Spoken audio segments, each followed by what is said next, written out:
we're live. So, today we're going to be covering the present-day English vowels. And last time we did the consonants, and I wanted to put these lectures during the times when we actually meet each other so that we can do it really thoroughly. In addition to your reading it, I think it's helpful that we also talk about it.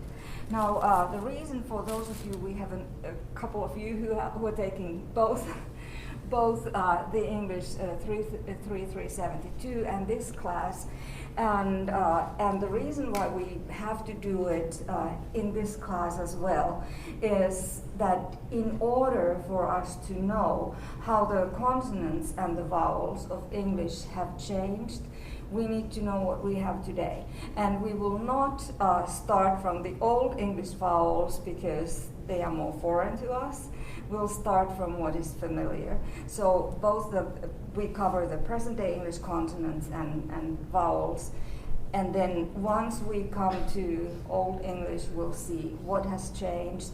I do want to point out to you that there is the English consonant chart in your book, and you could add the consonants of Old English there, so that while we are not talking about them yet, we will be talking about them when we get to Old English.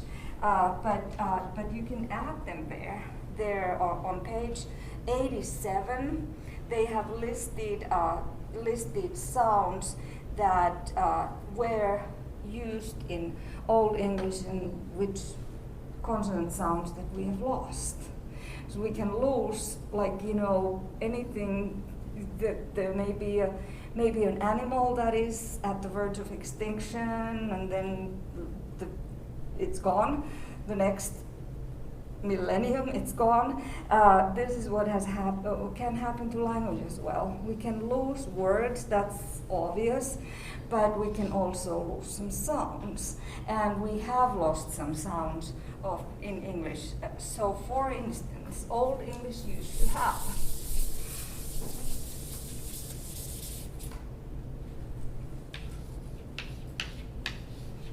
a sound which is indicated with the grapheme X, but it's an IPA symbol, and it stands for a voiceless velar fricative.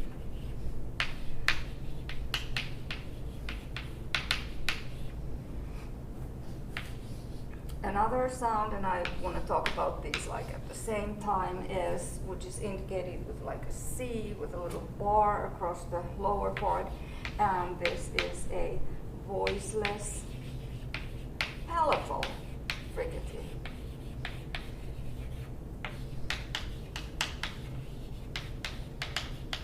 Now, if you look at the consonant chart on page 86, you will notice that, if you go there to the voiceless, or if you go to the velar column there is no voiceless velar fricative. Okay? And there is no voiceless palatal fricative either. So you can add these sounds there. This one would go to the velar column, to the voiceless column, and to the fricative. So find the fricatives and find the velars and put it there under k. So this is the sound in Old English that was a sound like okay, velar, voiceless fricative. If you studied German, you know that sound like in the German word or buch, or the composer Bach. So it's pronounced as a fricative in the velar region. So, and then this is the sound in the German word ich, which is I, the personal pronoun. Ich. So, and ich. So you notice that when you produce this sound, it's at the palatal region. Okay?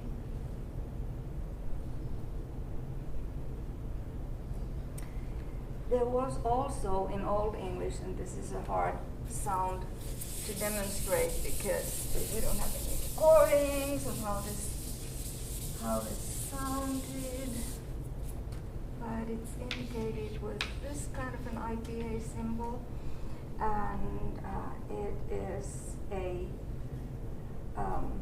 voiced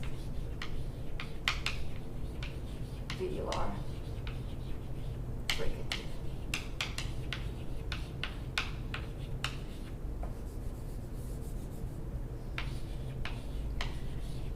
So Old English word boha has this sound. It's where we get our bow. Bow. It often changed to the present day English W.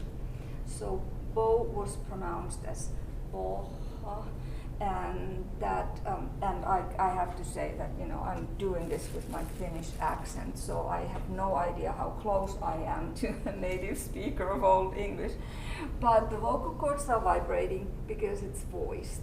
It's velar, so it's produced at the soft palate, and it's a fricative. So nothing touches anything, but there's a narrowing there by the back of the tongue and the velum. So because it's voiced, something like that. So boha, and so that was that would exemplify it. So those three, and then of course the Old English R was very different from present day English R. It was like the Spanish R, so it would be indicated with an R that is actually the right way from our point of view of graphemes. So it was not the softened American R and R's in all the other varieties of present day English either. So it was like the Spanish R. I think that would be the best way to get close to that pronunciation. So there are differences in the consonant, and then there were some consonants that we have added after the Old English times. But that's consonants, and we'll get to the Old English consonants once we get there. But now we still need to cover the present day English vowels in order to understand the huge changes that have happened over the centuries, from Old English times to present day English times. And the biggest change, probably the most drastic change, happened during Shakespeare's times, during Renaissance times. It happened over a few centuries. It didn't happen like immediately, but there was the diphthongization and of certain long vowels. E became I, and U became ow. So mies, the Old English word, became mice, and moose, the Old English word, became mouse. So moose became mouse and mies became mice. And that is part of the great vowel shift, and we will talk about that once we get to the early modern English, which is Shakespeare's language. Those two vowels, long vowels, were not the only ones that changed. It was like a chain reaction, snowballing effect. But we'll talk more about that. But now what we have to do is to cover the present day English vowels to see where we are. But you will notice that when we are learning the IPA symbols, that Old English had a much better fit between how things were pronounced and how they were written. So it's relatively easy. Yay, congratulations to a new book. Wonderful. So, yeah, good thing to go and get it before. Did they have any left there still? I don't know. It didn't look like there was a bunch on the shelf back there. Okay, great. I'm happy. So, what was I saying? Spells already. Yeah, Old English had a better. Yeah. It had a better fit between the pronunciation and the writing system because it hadn't been written for a very long time. Changes, especially in the vowels, they change. Vowels are very volatile in a way because they are not pinpointed to any exact place in the oral cavity when we produce them. And they change very easily. And you can recognize a person with an accent, a foreign accent. Everybody has an accent, but we can recognize somebody with a foreign accent not by their consonants, but by their vowels. So my vowels are slightly off from native speaker vowels, and I get made fun of by my vowels, by my husband, who says, would you like to see a movie? Because that's how I say the ooh, and it doesn't sound quite like the movie that the American English ooh would be. But there are also regional differences in the pronunciation of vowels from one place of the United States to another one, and obviously, you go to another country, English-speaking country, and the vowels are pronounced differently there as well. So vowels betray a person's place of origin quite often, or origin in general. So vowels are very volatile, and they have changed hugely over the history of English. Next our next topic for Friday, it will be the writing systems, and we will notice that there is not a very good match between the English writing system and the way we pronounce things. So IPA is great. The IPA symbols, you learn them, and then you look at Old English, and you notice that it's pronounced pretty much as present-day English. And one part of this class is that you do a little reading of Old English. So it's good to focus on that also. Okay, so the English vowels are described according to 4 characteristics. And remember, when we did the consonants, we used 3 characteristics. We used the voicing and place of articulation and manner of articulation to describe each consonant. But these are not going to be working for the description of the vowels, because voicing, for instance, is not a good describer for vowels, to separate between the vowels, because all the vowels are voiced. A, E, O, U. If you say the vowels, you can feel your vocal cords vibrate. So voicing is not a good describing feature. By definition, vowels are voiced. And there are some languages that have voiceless vowels, but English vowels are all voiced. They carry the main burden of the syllable, for instance. So they make the syllable audible because they are these voiced sounds. There are some consonants also that can serve as syllable nuclei, like n and o and but vowels do the main job of making a word audible. Okay, so voicing is not a good describer for vowels because they are all voiced. The manner of articulation is not a good describer either, because the manner of articulation for the vowels is pretty much the same. You open your mouth, the mouth is open, the vocal cords are vibrating, the air from the lungs, it goes through the oral cavity, which is shaped differently for all the different vowels. But that's the manner. The mouth is open and the air is flowing without obstructions through the mouth. So English vowels are basically oral. They get nasalized sometimes, that you can say a vowel through your nose, especially if it's right next to a nasal. So we just, leave the velum lowered and the vowel goes also through the nose.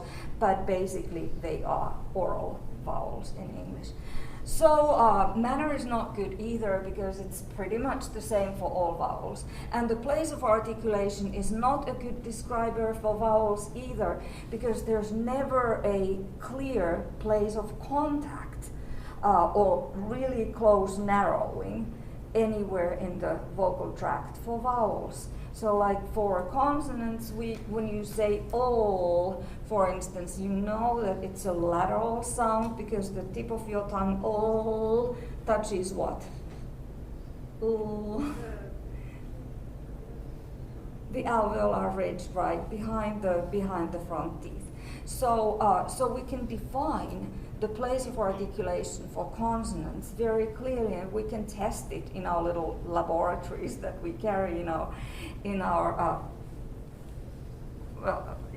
oral vocal tracts. But vowels are a little bit different. The place of articulation is not so clear, even though we will approach the vowels so that we will look at the front vowels and the central vowels, back vowels, high vowels, mid vowels, and low vowels. But how we create these different categories of vowels is based on what we do with the tongue. And we can feel a certain center of gravity in the oral cavity. Center of gravity in the oral cavity. I'm becoming a poet here. And that place is then what we are going to be putting into the vowel chart. So when we produce vowels, we cannot use the same describers we used for consonants. They're no good for describing vowels. We need a different set of criteria, and there are 4 different criteria. We do things, if you think about the oral cavity as the inside of a violin, a musical instrument, or a guitar, and how a violin or a guitar can produce different kinds of sounds, right? By our shaping the strings and so on, and it's the space inside there that lets that sound out. And in the same way, we can shape our oral cavities by moving our tongue or our lips. These are the main articulators. Of course, uvula is an articulator too, but for vowels, we just basically keep the uvula raised so that the sounds come through the mouth, so they are oral sounds. But we do these things with our tongue and our lips. We shape we alter the shape of the oral cavity so that we get these different kinds of vowels like ah, e, o, u. You will learn new vowels also, because Old English had some vowels that we have lost also. So what we do is we can alter the shape of the oral cavity by either raising or lowering the body of the tongue. So we can alter the shape by this vertical dimension, or we can alter the shape by moving the tongue on the horizontal dimension by advancing or retracting the body of the tongue. Let's take some examples. And here's the trusty example. So we can start filling our chart here. And by the way, this is supposed to be representing the oral cavity, but it's very fictional because naturally in our oral cavities we don't have these grids that separate one place in the oral cavity from another. It's a continuum, and that is part of the volatility of vowels that they are placed in an approximate place there, but it's difficult to reproduce it exactly in, if you are not a native speaker of that particular dialect. So bit, bet, and bat. Let's isolate the middle sound here. We've got minimal pairs, bit, bat, and let's isolate that vowel there in the middle. So this is indicated with a little E, with a capital E in IPA. IPA symbol epsilon represents the vowel in the word bet, and IPA symbol ash, which is actually an Old English grapheme, like an A and an E glued together, a digraph. So that represents that sound in bat. And what I want you to do is to kind of concretely feel what we do with our tongue when we produce these three different sounds that are also different phonemes in present day English. So hold your jaw so that you don't accidentally lower your jaw when you produce these sounds, and produce the middle sound in E, bit, E, then move lower, and so E,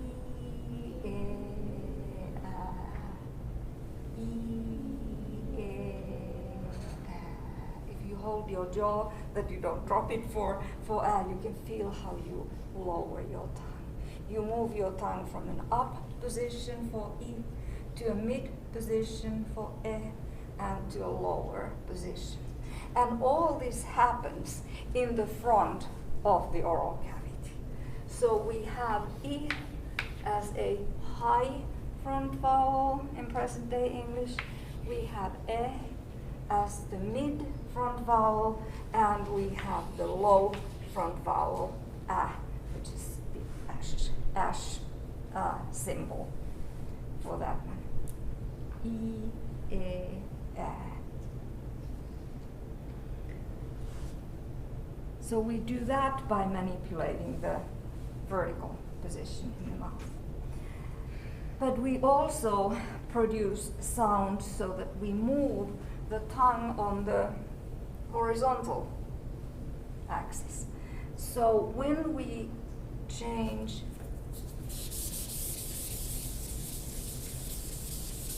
from the vowel in beat to the vowel in boot,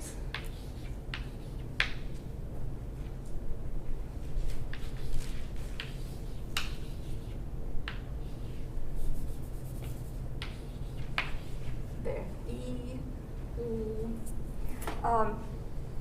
Try not to pay attention to the fact that you also round the lips for U. U.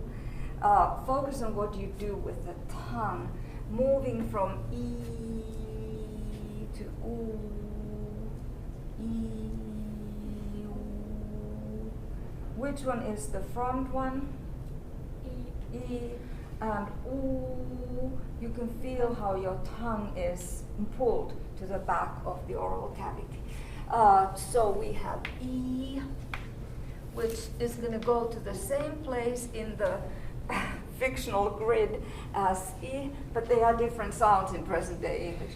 And here we have U, which is the back counterpart for the high E, E, U. So we can move from front to back, back to front, and produce different kinds of vowels with these tiny, tiny movements by the tongue. So we can either advance or retract the body of the tongue. And that's one way of creating more vowels. All right? Let's add the lax counterpart here. So we have this difference, tense versus lax, for vowels as well. In present day English, the big change that has happened in the vowel system of English over the centuries is that length used to be a phonemic feature, describing a feature in Old English that could separate the meanings of two words. If you had a long vowel versus a short vowel. And that distinction has changed. Let me give you an example of what Old English was able to do. So the Old English word for God was God, God, and the Old English word for good was pronounced as God. So this was pronounced as God, and this was pronounced as God in Old English, God. So the only difference was that this was a short O and this was a long O. There was a tiny qualitative difference too, but that was what people paid attention to. So these were two separate words in Old English, and the only difference was between the length. The main difference was between the length of the sound. So God, God. Now in present day English, what has happened is this sound in the word God is oh, God. If we put it in IPA, and how does that "or" in present-day English sound for the adjective? Boo. Yes. Good. So what has happened is that the length of the sound does no longer distinguish the meaning. That's not the main thing that distinguishes the meanings of these two words. It is the quality of the vowel that is the distinctive feature in present day English. So God, good, or God, good, ooh, okay? And in Old English it was pretty much the same sound, but this one was a short one, God, and this was a long one, God. Does that make sense? Yes. So this is one of the major changes in the consonant system between Old English and present day English. That in present day English what we have is now this really an abundance of vowels that are lax as opposed to vowels that are tense. So I'm talking about point number 4 here. So E as in beat and I as in bit are two different vowels. They are qualitatively different vowels. So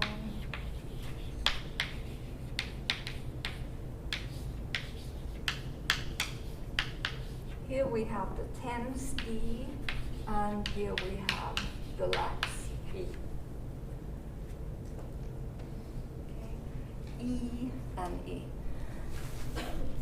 How do you feel in your focus on what you do with your tongue when you produce these sounds that are very, very similar? Produce this sound, E, and now this.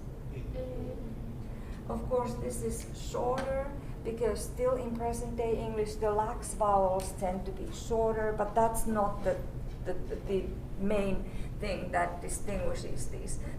the distinguishing features have to do with the quality of the sound. So how do you like when saying E as opposed to E, forget the length, but how do you feel? Which one? I think the tongue is tense with the I, or with the E. Yeah, we put much more vigor, like muscle tension for the production of E.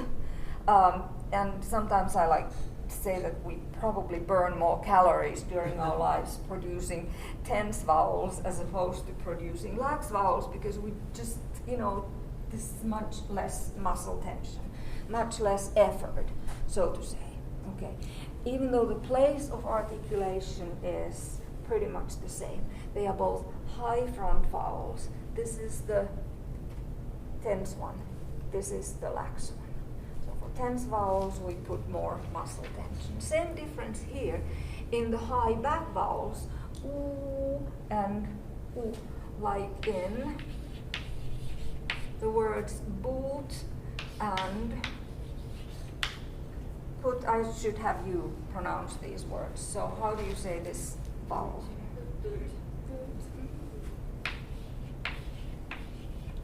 It's the tense one, and here the lax. So when you say ooh, you put more muscle tension to that one, and then ooh, less muscle tension. But also a fact is that the lax vowels tend to be shorter as well. Okay, so we have I, E, A, and U, and E also there in the front. Let's move further down, and the lax vowel, mid vowel is E, indicated by this epsilon, and its tense counterpart is E. Now in present day English, this E is always diphthongized, but it was not in Old English. So we say, we never say let with a pure monophthong E. It comes out as A, so late. And we can indicate the diphthongization by this little arrow here. But in Old English, it was a pure A.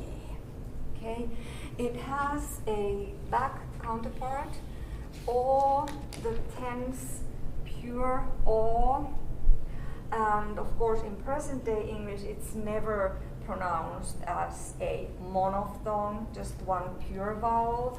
It's also diphthongized in present day English. Those two are diphthongized. So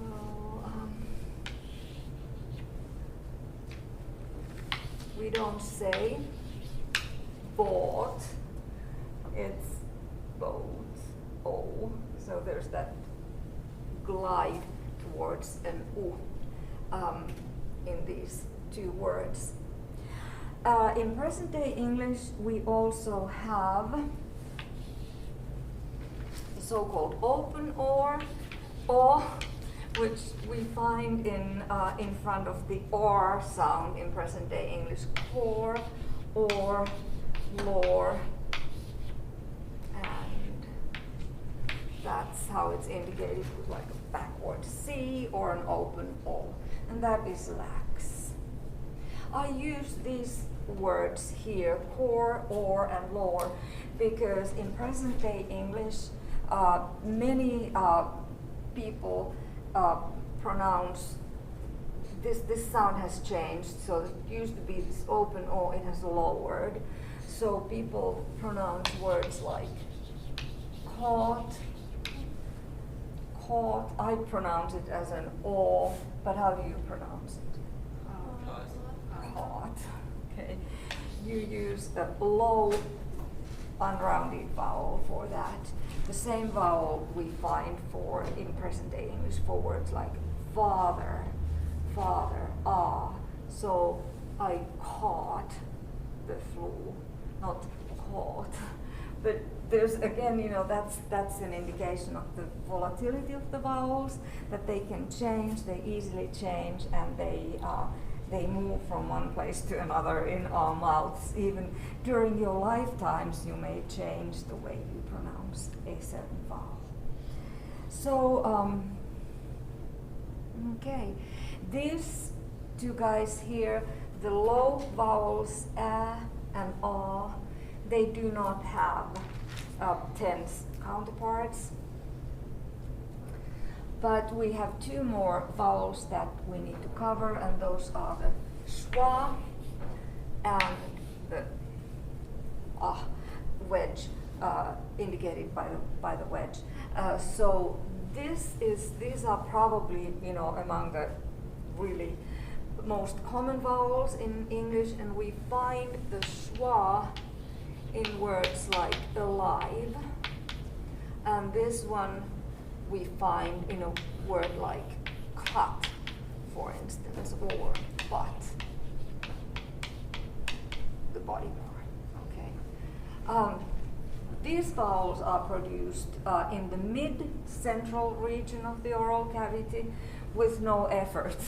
We don't raise or lower the body of the tongue, we don't advance or retract the body of the tongue, we just leave it rest there in the middle of the mouth.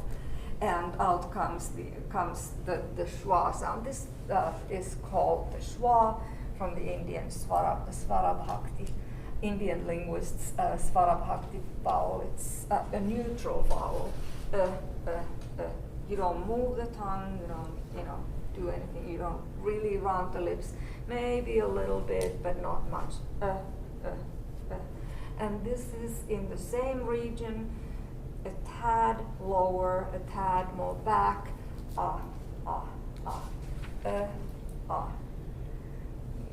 Notice very tiny differences. So we do have these 12 vowels, just counting that I've covered everything, and they are the result of a lot of change in how what has happened in English. Now on page 88 you have example words, and I did want to point out one thing about these. The example words are perfect for everything else except for one where I want to make a note. So we have the example word beat.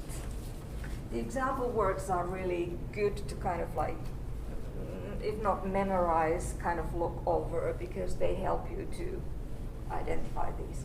So we've got beat, bit, bait. Notice we don't say bait, it's bait, it's diphthongized, but we start from this tense e.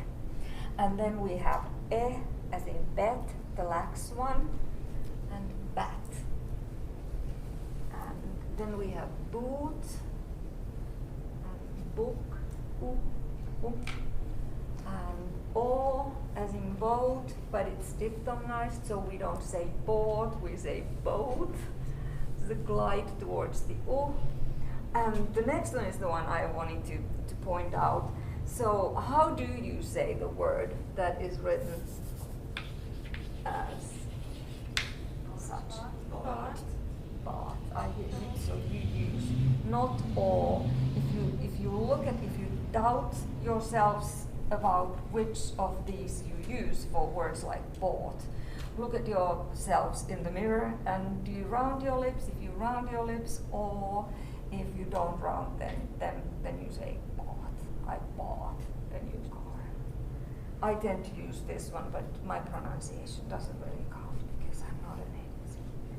So anyway, that has really changed. So put another word there. Put, for instance, bore as an example word there next to bought, so that you remember that in bore you actually round the lips. And then for father. Okay. Now, present day English has 4 tense vowels: e, as in beat, as in the beginning of the diphthong, A in bait, as in boot, and O as in boat. Okay, so 4 tense vowels. And then the rest of the vowels in present day English are lax. We don't put that much muscle tension for the pronunciation of those. And then English, present day English also has 4 rounded vowels. They all happen to be back vowels in present day English, and we, as part of the pronunciation of the rounded vowels, we just round the lips. We do something with the tongue, and then we also round the lips. Now, I do want to talk about one change that has happened, one sound that we have lost in, over the centuries, and that was the sound "oo" that Old English had.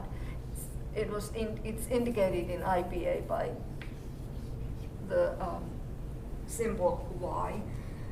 It was pronounced as "oo." This is a sound that we don't have anymore, and English speakers often have a little bit of trouble pronouncing it because you don't have to, speaking your own language. But if you were speakers of Old English, and since you will be learning to read Old English, you need to know how to produce this sound. It's also useful if you study French or German, because that is a sound in French and German. In German, it's indicated by this umlauted U, like über, and French has it too, like any French speakers here. How do you read that word? For you? Yeah. So French and German use that. Old English used to use it too. So this word is the word for king. Shortened it a little bit. But what has happened here is the unrounding of the U. This was a rounded high front vowel. Exactly the same vowel as in the French words, and a German word, über. So it goes here in the same grid with E and I. And the distinction is that that was rounded, unlike E and B today. So let's practice producing this vowel. Interesting things we can do with our vocal tracts just by changing one of these 4 characteristics. So pronounce an E just like you would in the word king. King, actually, it's lax today, but beat, for instance. Pronounce that E, a long E, and while you're pronouncing it, round your lips, and a miracle happens. You produce the U. So let's try. E.